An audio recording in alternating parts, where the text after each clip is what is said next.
Members of the jury, we are at the conclusion of the evidence and testimony in this case. The court is now going to instruct you on the law. The courtroom deputy is providing you copies of the jury instructions. Like I said at the beginning, you're going to be able to take these back with you into the deliberation room. There's not going to be a quiz or a test at the end. You don't need to memorize anything. If you'd like to read along, you can. If you just want to listen, you can. It's completely up to you. The court's going to read most of the instructions and then turn it over to the lawyers for their closing arguments. The state will go first, as they have the burden. Then the defense will go. And then the state will have the opportunity to rebut. Then I will conclude the instructions and release you for your deliberations. After the state's closing, we're going to take our afternoon recess. At that point in time, I'll have the courtroom deputy provide you that emergency number. So if you need to reach out into family or loved ones to let them know that you are on the jury and are deliberating, you can do that at that time. With that, members of the jury, the court's going to go ahead and begin reading you the jury instructions. Instruction 3.1, Introduction to Final Instructions. Members of the jury, I thank you for your attention during this trial. Please pay attention to the instructions I am about to give to you. 3.2, Statement of the Charge. Sarah Boone, the defendant in this case, has been accused of the crime of second-degree murder. 7.1, Introduction to Homicide. Sarah Boone is accused of second-degree murder. Murder in the second degree includes the lesser crime of manslaughter, both of which are unlawful. However, a killing that was excusable or that was committed by the justifiable use of deadly force is lawful. If you find Jorge Torres was killed by Sarah Boone, you will then consider the circumstances surrounding the killing in deciding if the killing was second-degree murder or was manslaughter, or whether the killing was excusable or resulted from justifiable use of deadly force. Justifiable homicide. The killing of a human being is justifiable homicide and lawful if necessarily done while resisting an attempt to murder or commit a felony upon the defendant, or to commit a felony in any dwelling house in which the defendant was at the time of the killing. Excusable homicide. The killing of a human being is excusable and therefore lawful under any one of the following three circumstances. 1, when the killing is committed by accident and misfortune in doing any lawful act by lawful means with usual, ordinary caution and without any unlawful intent. Or 2, when the killing occurs by accident and misfortune in the heat of passion upon any sudden and sufficient provocation. Or 3, when the killing is committed by accident and misfortune resulting from a sudden combat, if a dangerous weapon is not used and the killing is not done in a cruel or unusual manner. A dangerous weapon is any object that will likely cause death or great bodily harm if used in the ordinary and usual manner contemplated by its design and construction. Great bodily harm means great, as distinguished from slight, trivial, minor, or moderate harm, and as such, does not include mere bruises.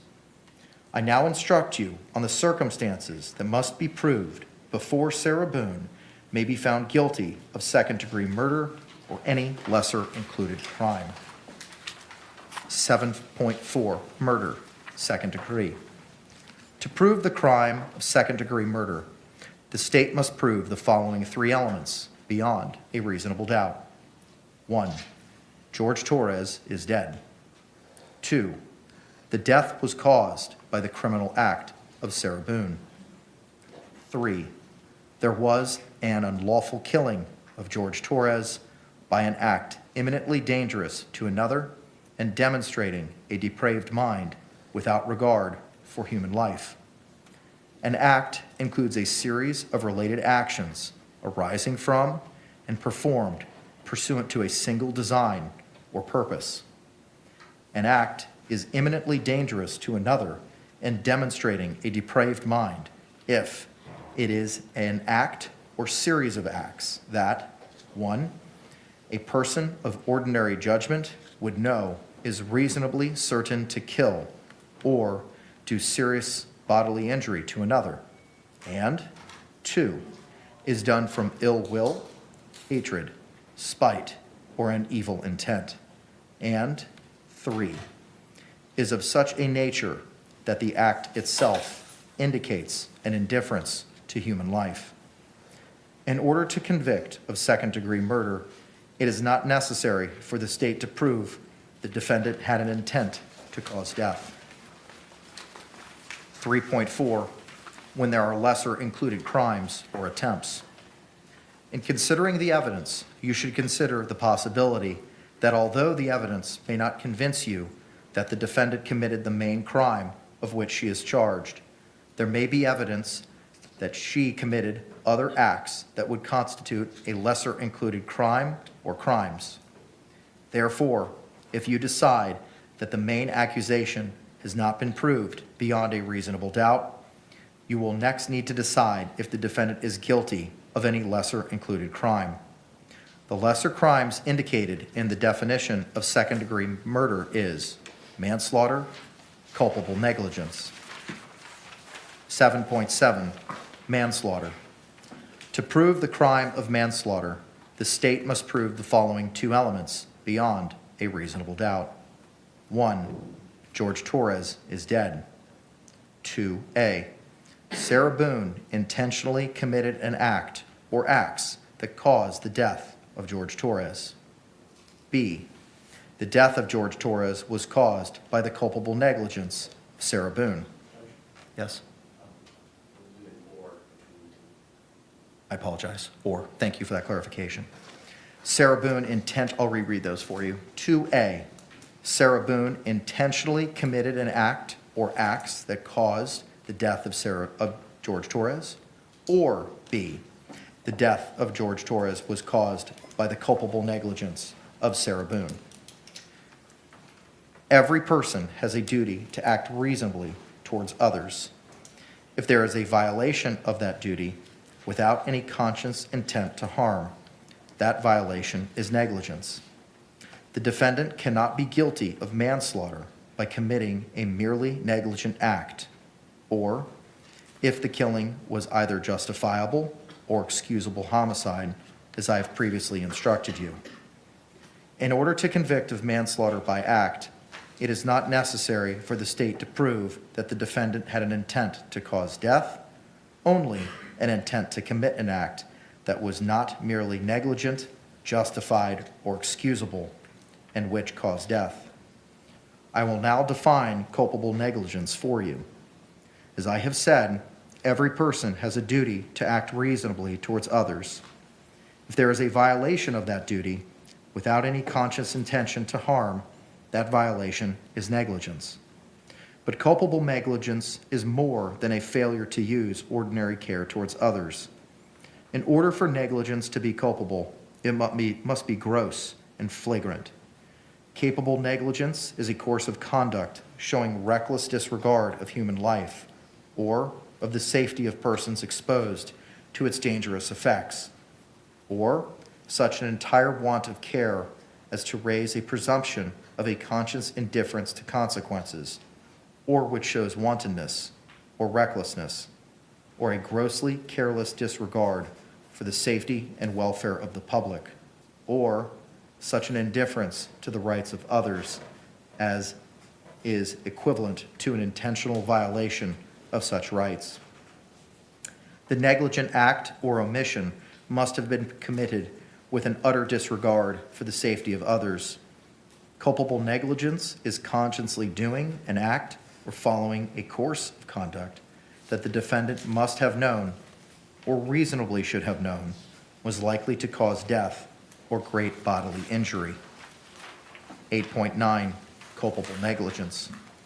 To prove the crime of culpable negligence, the state must prove the following two elements beyond a reasonable doubt. 1, Sarah Boone exposed George Torres Jr. to a personal injury.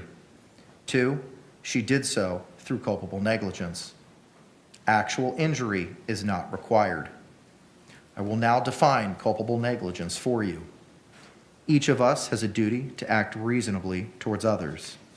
If there is a violation of that duty without any conscious intent to harm, that violation is negligence. But culpable negligence is more than a failure to use ordinary care for others. In order for negligence to be culpable, it must be gross and flagrant. Culpable negligence is a course of conduct showing reckless disregard for human life, or for the safety of persons exposed to its dangerous effects, or such an entire want of care as to raise a presumption of a conscious indifference to consequences, or which shows wantonness or recklessness, or a grossly careless disregard for the safety and welfare of the public, or shows such indifference to the rights of others as is equivalent to an intentional violation of such rights. 3.6D, as in Delta, voluntary intoxication. Voluntary intoxication resulting from the use of alcohol is not a defense to a crime. Evidence of a defendant's voluntary intoxication may not be taken into consideration to show that she lacked the specific intent to commit any crime. A person is voluntarily intoxicated if he or she knowingly consumed a substance that he or she knew or should have known could cause intoxication. Voluntary intoxication is not a defense to second-degree murder, manslaughter, or culpable negligence. 3.6F, as in Foxtrot, justifiable use of deadly force. It is a defense to the crimes of second-degree murder, manslaughter, and culpable negligence if the actions of Sarah Boone constituted the justifiable use or threatened use of deadly force. Deadly force means force likely to cause death or great bodily harm. Great bodily harm means great, as distinguished from slight, trivial, minor, or moderate harm. Sarah Boone does not have the burden of proving that she was justified in using deadly force. Instead, for you to find Sarah Boone guilty, the state must prove beyond a reasonable doubt that Sarah Boone was not justified in using deadly force. The law on the justifiable use, deadly force, is as follows. Sarah Boone was justified in using deadly force if she reasonably believed that such force or threat of force was necessary to prevent imminent death or great bodily harm to herself. Sarah Boone had no duty to retreat before using deadly force. In deciding whether Sarah Boone was justified in the use of deadly force, you must consider the circumstances at the time the force or threat of force was used. The danger need not have been actual. However, to justify the use of deadly force, the appearance of imminent danger must have been so real that Sarah Boone actually believed the use of deadly force was necessary. Moreover, to justify the use of deadly force, a reasonably cautious and prudent person under the same circumstances would have believed the use of deadly force was necessary.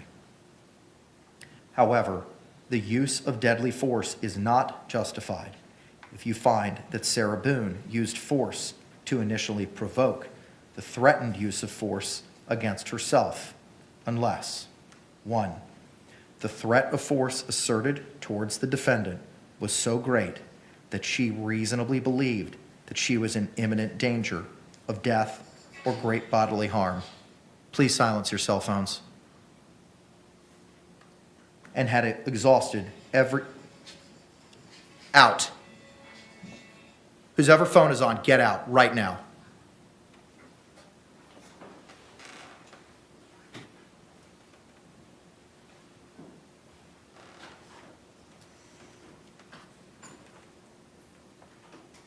Members of the jury, I apologize.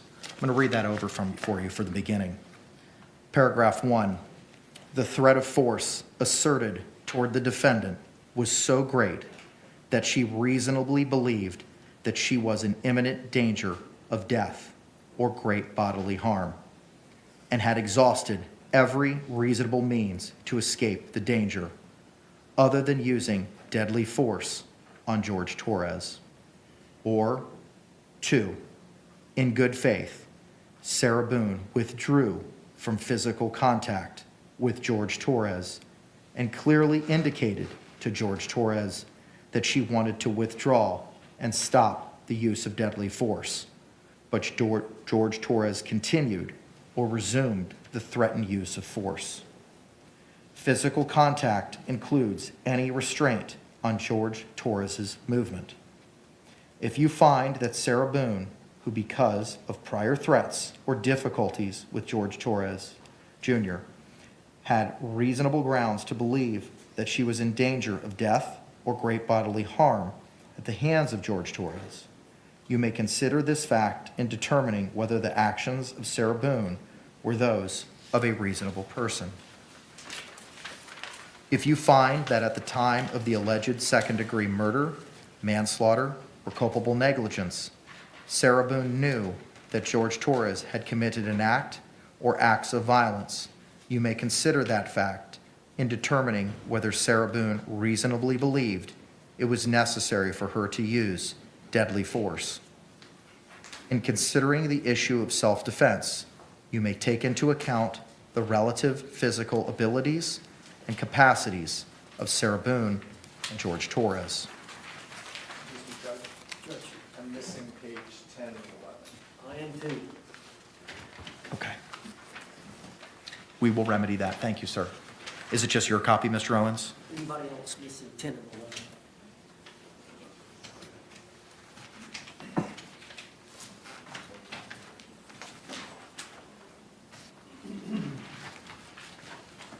Mr. Owens, approach, sir. Yes, sir. Thank you. We'll bring it to you, sir.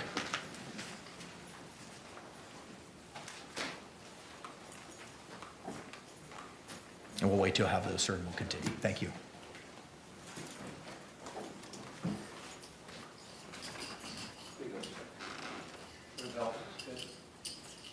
Thank you. Record reflect all thumbs were up. Page 11, special instruction on battered spouse syndrome. You have heard evidence that Sarah Boone suffers from battered spouse syndrome. If you find the evidence that Sarah Boone suffers from battered spouse syndrome credible, you may consider this evidence to assist you in determining whether a person in Sarah Boone's circumstances would reasonably believe that such force was necessary to defend herself against the imminent use of unlawful force by Jorge Torres.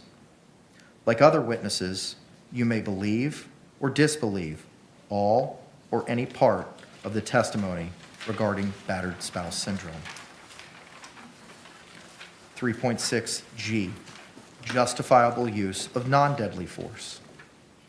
It is a defense to the crimes of second-degree murder, manslaughter, and culpable negligence if the actions of Sarah Boone constituted the justifiable use non-deadly force. Non-deadly force means force not likely to cause death or great bodily harm. Great bodily harm means great, as distinguished from slight, trivial, minor, or moderate harm. Sarah Boone does not have the burden of proving that she was justified in using non-deadly force. Instead, for you to find Sarah Boone guilty, the state must prove beyond a reasonable doubt that Sarah Boone was not justified in using non-deadly force. The law on the justifiable use of non-deadly is as follows. Sarah Boone was justified in using non-deadly force against Jorge Torres and had no duty to retreat if she reasonably believed that such conduct was necessary to defend herself against Jorge Torres's imminent use of unlawful force. In deciding whether Sarah Boone was justified in the use of non-deadly force, you must consider the circumstances at the time the force or threat of force was used the danger need not have been actual. However, to justify the use of non-deadly force, the appearance of imminent danger must have been so real that Sarah Boone actually believed the use of non-deadly force was necessary. Moreover, a reasonably cautious and prudent person under the same circumstances would have believed the use of non-deadly force was necessary. However, the use of non-deadly force is not justified if you find that Sarah Boone used force to initially provoke or threatened use of force against herself, unless one, the threatened force asserted towards Sarah Boone was so great that she reasonably believed that she was in imminent danger of death or great bodily harm, and had exhausted every reasonable means to escape the danger other than using non-deadly force on George Torres. Or, 2, in good faith, Sarah Boone withdrew from physical contact with George Torres and indicated clearly to George Torres that she wanted to withdraw and stop the use of non-deadly force. But George Torres continued or resumed or threatened use of force. Physical contact includes any restraint on George Torres's movement. If you find that Sarah Boone, who, because of prior threats or difficulties with Jorge Torres Jr., had reasonable grounds to believe that she was in danger of imminent use of unlawful force at the hands of Jorge Torres Jr., you may consider this fact in determining whether the actions of Sarah Boone were those of a reasonable person. If you find that at the time of the alleged second-degree murder and/or culpable negligence, Sarah Boone knew that Jorge Torres Jr. had committed an act or acts of violence, you may consider that fact in determining whether Sarah Boone reasonably believed it was necessary for her to use non-deadly force. In considering the issue of self-defense, you may take into account the relative physical abilities and capacities of Sarah Boone and Jorge Torres. Special instruction on battered spouse syndrome. You have heard evidence that Sarah Boone suffers from battered spouse syndrome. If you find the evidence that Sarah Boone suffers from battered spouse syndrome credible, you may consider this evidence to assist you in determining whether a person in Sarah Boone's circumstances would reasonably believe that such force was necessary to defend herself against the imminent use of unlawful force by Jorge Torres. Like other witnesses, you may believe or disbelieve all or any part of the testimony regarding battered spouse syndrome. 3.7, plea of not guilty, reasonable doubt, and burden of proof. The defendant has entered a plea of not guilty. This means you must presume or believe the defendant is innocent. The presumption stays with the defendant as to each material allegation in the information through each stage of the trial, unless it has been overcome by the evidence to the exclusion of and beyond a reasonable doubt. To overcome the defendant's presumption of innocence, the state has the burden of proving the crime with which the defendant is charged was committed, and the defendant is the person who committed the crime. Whenever the words reasonable doubt are used, you must consider the following. Proof beyond a reasonable doubt does not mean proof beyond all doubt. A reasonable doubt is not a mere possible doubt, a speculative, imaginary, or forced doubt. Such a doubt must not influence you to return a verdict of not guilty if you have an abiding conviction of guilt. On the other hand, if after carefully considering, comparing, and weighing all the evidence, there is not an abiding conviction of guilt, or if, having a conviction, it is one which is not stable, but one which wavers and vacillates, then the charge is not proved beyond every reasonable doubt, and you must find the defendant not guilty because the doubt is reasonable. It is to the evidence introduced in this trial and to it alone that you are to look for that proof. A reasonable doubt as to the guilt of the defendant may arise from the evidence, conflict in the evidence, or the lack of evidence. If you have a reasonable doubt, you should find the defendant not guilty. If you have no reasonable doubt, you should find the defendant guilty. 3.9, weighing the evidence. It is up to you to decide what evidence is reliable. You should use your common sense in deciding which is the best evidence and which evidence should not be relied upon in considering your verdict. You may find some of the evidence not reliable or less reliable than other evidence. You should consider how the witnesses acted as well as what they said. Some things you should consider are: 1, did the witness seem to have an opportunity to see and know the things about which the witness testified? 2, did the witness seem to have an accurate memory? 3, was the witness honest and straightforward in answering the attorney's questions? 4, did the witness have some interest in how the case should be decided? 5, does the witness's testimony agree with the other testimony and other evidence in the case?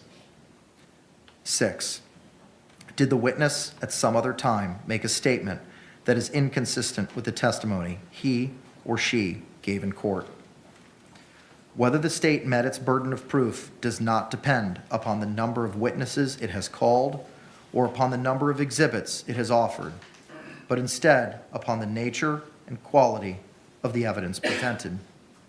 The fact that a witness is employed in law enforcement does not mean that his or her testimony deserves more or less consideration than that of any other witness. Expert witnesses are like other witnesses, with one exception. The law permits an expert witness to give his or her opinion. However, an expert opinion is reliable only when given on a subject about which you believe him or her to be an expert. Like other witnesses, you may believe or disbelieve all or any part of an expert's testimony. The defendant in this case has become a witness.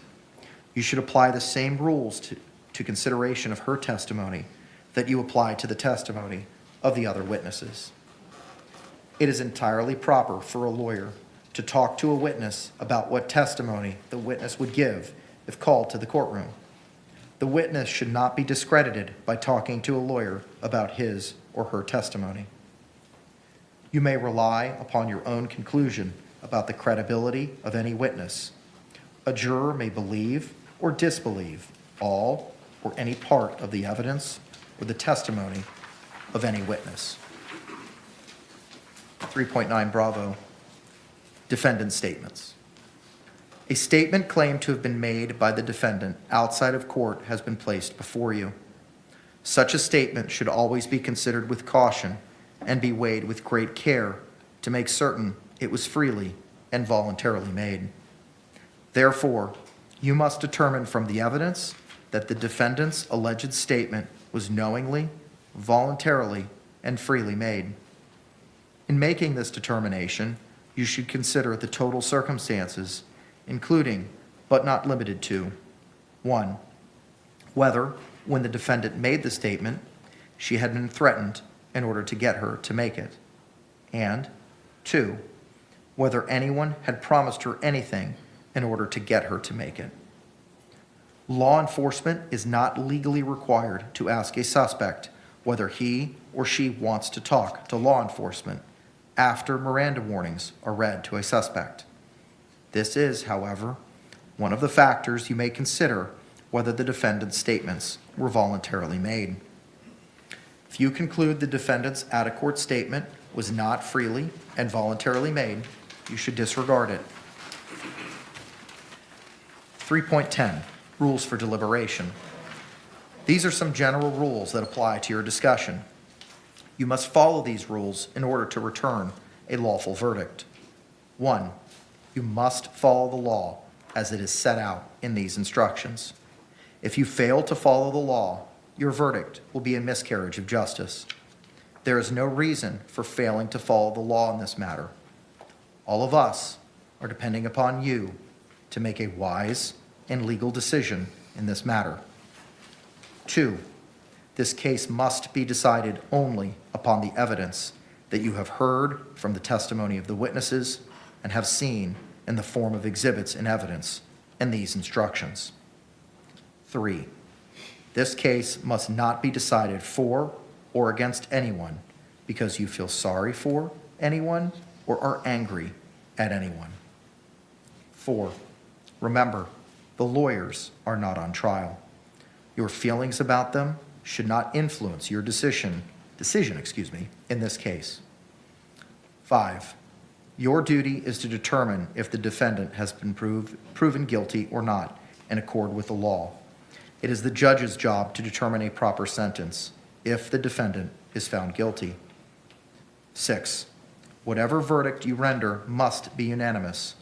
That is, each juror must agree to the same verdict. 7, your verdict should not be influenced by feelings of prejudice, bias, or sympathy. Your verdict must be based on the evidence and on the law contained in these instructions. 3.11, cautionary instruction. Deciding a verdict is exclusively your job. I cannot participate in that decision in any way. Please disregard anything I may have said or done that made you think I preferred one verdict over another. 2.7, closing argument. Both the state and the defendant have now rested their case. The attorneys now will present their final arguments. Please remember that what the attorneys say is not evidence or your instruction on the law. However, do listen closely to their arguments. They are intended to aid you in understanding the case. Each side will have equal time, but the state is entitled to divide this time between an opening argument and a rebuttal argument after the defense has given its closing argument.